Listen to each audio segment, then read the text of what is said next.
Tesla जैसी world class electric car company जब model Y लेकर भारत आती है तो एक्साइटमेंट तो बनता है, लेकिन एक सवाल भी आता है, भारत में इसकी कीमत इतनी ज्यादा क्यों है, जबकि अमेरिका और चीन में ये काफी अफोर्डेबल मानी जाती हैं। नमस्कार दोस्तों, स्वागत है आपका सिविल 360 में, the only UPSC channel you can just listen to.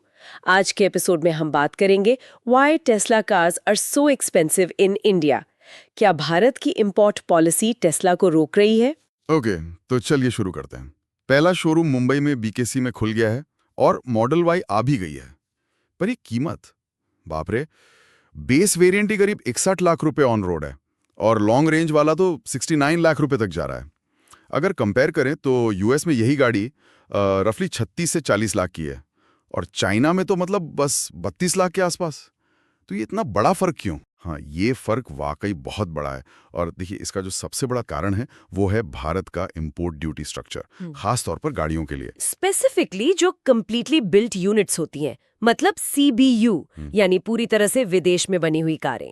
Bharat का जो कस्टम्स एक्ट है 1962 का, वो ये कहता है कि अगर किसी सीबीयू कार की कीमत $40,000 से ज्यादा है तो उस पर सीधे सीधे 100% बेसिक कस्टम्स ड्यूटी मतलब बीसीडी लगेगी। हाँ, मॉडल वाई का जो बेस वेरिएंट है वही करीब $44,000 का है।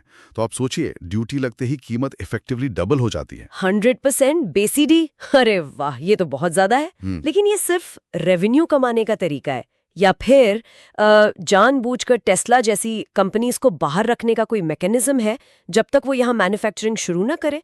कहीं ऐसा तो नहीं कि पॉलिसी मेक इन इंडिया को प्रमोट करने के चक्कर में इनोवेशन को ही इतना महंगा बना रही है? बिल्कुल, यही क्रिटिकल डिबेट है इस वक्त। देखिए, हाई कस्टम्स ड्यूटीज के दो मेन ऑब्जेक्टिव्स बताए जाते हैं और इसे central board of indirect taxes and customs मतलब CBIC मैनेज करता है।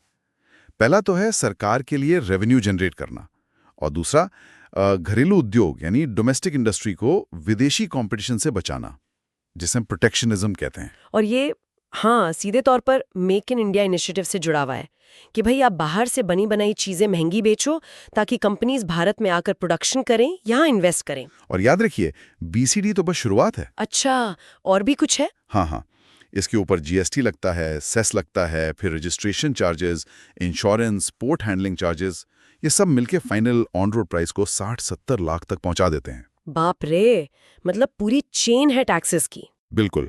और दूसरा बड़ा फैक्टर है टेस्ला का भारत में लोकल मैन्युफैक्चरिंग या असेंबली प्लांट का ना होना। अगर वो कार्स यहीं बनाते या फिर पार्ट्स लाकर यहीं असेंबल करते, जिसे हम CKD कहते हैं, कंप्लीटली नॉकडाउन, या SKD सेमी नॉकडाउन, तो टैक्सेस काफी कम लगते। CBU होने की वजह से टेस्ला को फेम 2 जैसी जो सरकारी सब्सिडी स्कीम्स हैं उनका फायदा भी नहीं मिल पा रहा। फेम 2 वो क्या है? फेम यानी faster adoption and manufacturing of electric vehicle scheme. ये ईवी खरीदने पर सरकार की तरफ से कुछ इंसेंटिव्स देती है, सब्सिडी मिलती है। प्लस भारत के लिए राइट हैंड ड्राइव कॉन्फ़िगरेशन बनाना, फिर इंडियन रेगुलेशंस जैसे central motor vehicle rules CMVR और bureau of Indian standards BIS के हिसाब से मॉडिफिकेशंस करना, ये सब अडेप्टेशन कॉस्ट भी कीमत में जुड़ जाते हैं। और हाँ, एक और बात, टेस्ला के सुपर चार्जर नेटवर्क समेत जो ओवरऑल EV चार्जिंग इंफ्रास्ट्रक्चर है वो भारत में अभी डेवलप हो ही रहा है, उतना एक्सटेंसिव नहीं है।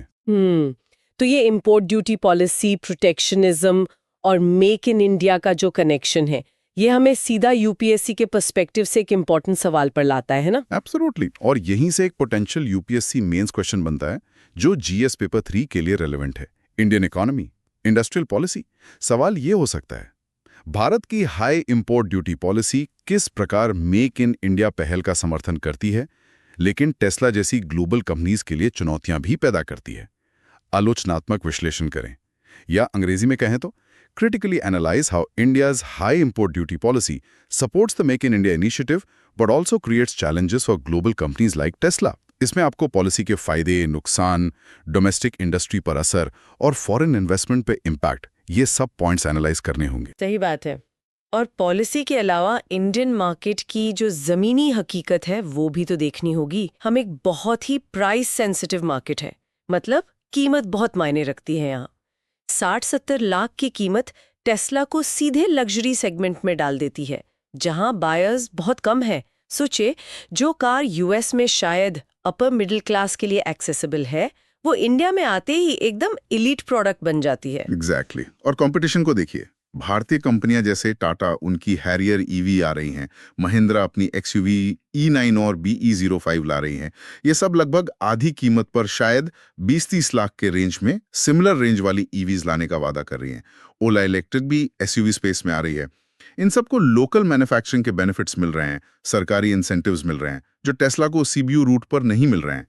तो मुकाबला मतलब बहुत कड़ा है। तो फिर टेस्ला के लिए इंडिया में सक्सीड करने का प्रैक्टिकल रास्ता क्या बचता है? सस्ता कैसे हो सकता है ये सब? देखिए, कंसेंसस तो एक ही बात पे है, लोकल मैन्युफैक्चरिंग। टेस्ला को भारत में गीगा फैक्ट्री लगानी होगी।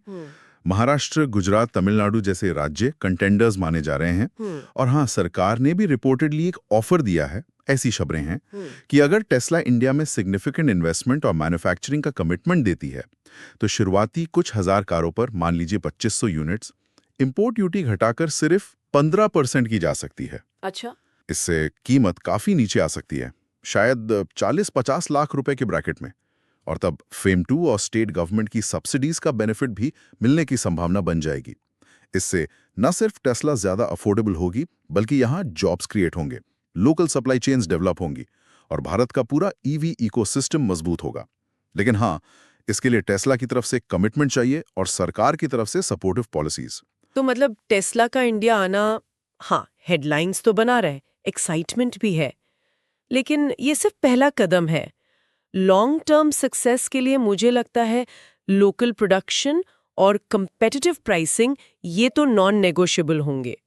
असली सवाल यही है कि क्या टेस्ला इंडिया के इस यूनिक प्राइस कॉन्शियस मार्केट को क्रैक करने के लिए अपनी ग्लोबल स्ट्रैटेजी को अडैप्ट करेगी?